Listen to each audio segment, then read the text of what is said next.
to Main Street Living. Okay, if you are a golfer, winter can probably forever if you live in a cold climate, I would bet.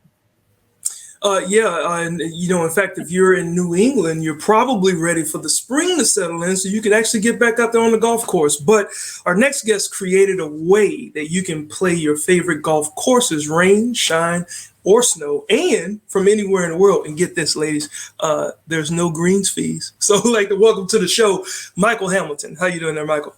I'm doing well. Thanks for having me, guys. Hey, great. Thank you for being here. Now, you have a degree in landscape architecture and an MBA, but you've always loved drawing golf courses. So tell us why you decided to start recreating the most recognizable courses in Rhode Island. Yeah, so I've been drawing golf courses since I was a kid, and it's just kind of a passion I've kind of kept through even my adult life and, kind of made it into a hobby.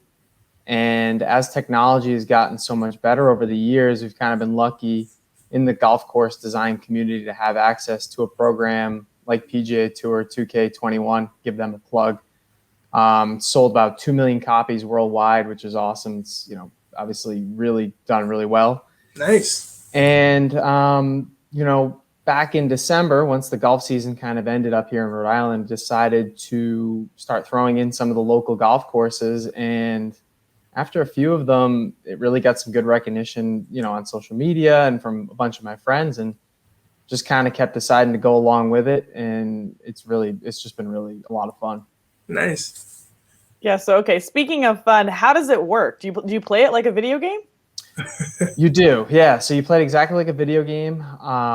Basically what you do is, once the course is in the game, you just go ahead and search for any of the courses that I've designed or anyone else has, and then you can actually go and play them. So it gives you a lot of flexibility too. It allows you to play them any time of the day, different times of the year. And it's a really cool tool.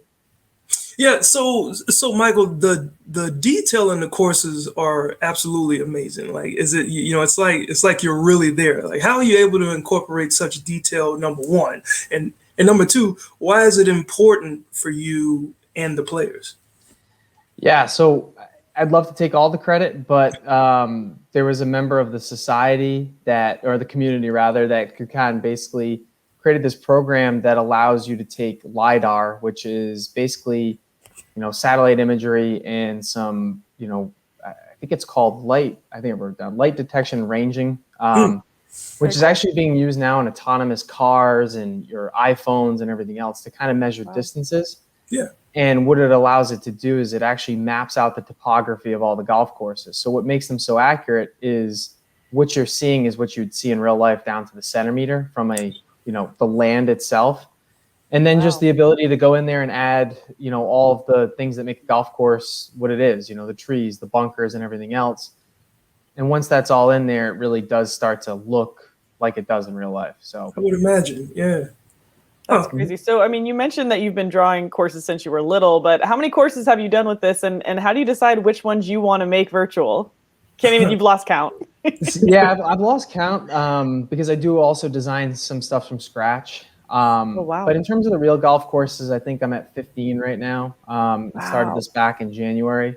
So I'm hoping my goal is to eventually get every Rhode Island course into the game. It'll take probably a couple of years, but it's something I enjoy to do. So it's really just great to get it out there to the community.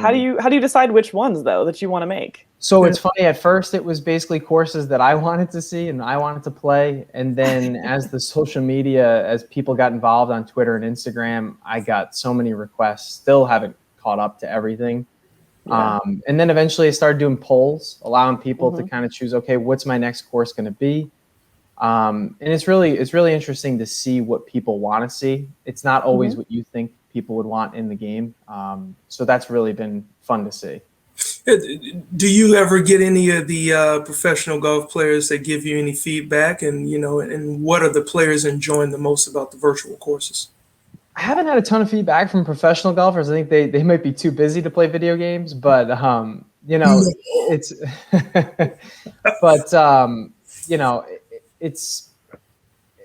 it's I don't know. It's funny because you get different people who are looking for different types of golf courses, and obviously, where Rhode Island is full of a ton of private golf courses, so not everyone gets an opportunity to Well, they're play. too expensive, right? Exactly. So, I mean, is there a cost for your game, or how can people find them if they do want to play? So yeah, the game itself, PGA Tour 2K21, is available across, the computer, PlayStation, Xbox, anything you can think of. Wow. And it's out there. Usually it's less than $50. And it's a game that I know Cheaper than any golf course I've been to. Definitely. And you have access to every golf course you can think of, as long as someone's creating it out there. That's pretty cool, man. Thank you. Yeah, thank you so much for joining us. We so appreciate you coming on. Absolutely. Thanks for having me on. All right. Huge thank you to Michael for joining us today. And stick with us, because we're going to talk about more video games. In fact, how you can make a career out of it. Don't go anywhere.